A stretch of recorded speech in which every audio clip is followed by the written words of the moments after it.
La disparition de la ville de Kolwezi ou la disparition progressive et à grands pas de la ville de Kolwezi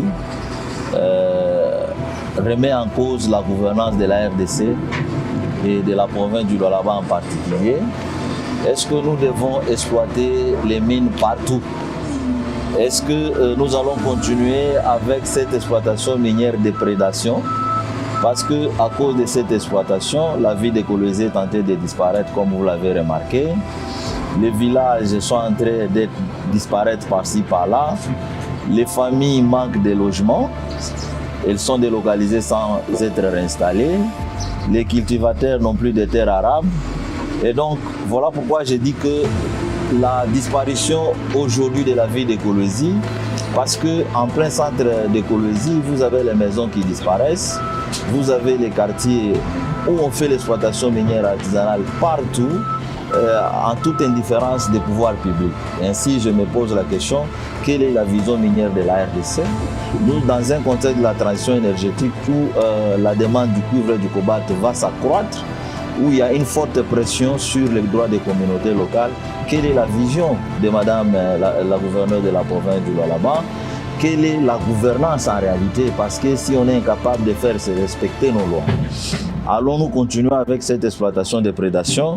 Je considère pour ma part que les entreprises comme Tenke Funguru Memani, les entreprises comme Comus, les entreprises comme Metacol, Sicomine ont le libre champ d'exploiter partout où elles veulent sans qu'il y ait des zones d'interdiction. Aujourd'hui, nous sommes en plein centre-ville de Kolwezi, nous sommes dans la cellule d'Amboué-Mounana où depuis les années 2014, au-delà du fait que les gens subissent les impacts négatifs, mais ce sont les maisons qui tombent. Le gouvernement provincial, à travers sa commission provinciale de localisation, se comporte à un simple intermédiaire, un simple commissionnaire qui perçoit 12% des frais administratifs et techniques.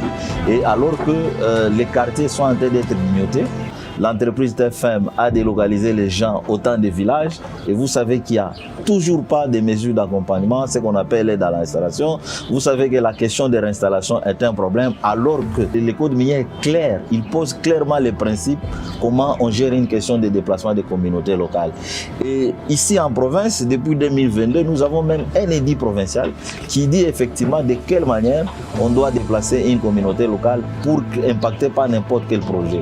Mais l'Assemblée provinciale du Lualaba, le gouvernement provincial du Lualaba, y compris les autres services de l'État, nous ne voyons pas des actions d'encadrement, des projets d'encadrement. Nous avons plutôt l'impression que les acteurs étatiques qui interviennent viennent plutôt se faire de l'argent et s'enrichir sur la pauvreté de la population. À cause de l'exploitation du cuivre et du cobalt, l'être humain n'est pas pris en compte par les pouvoirs. Mais à qui la faute si vous devez me poser cette question-là? Je crois pour moi la faute revient à nos dirigeants.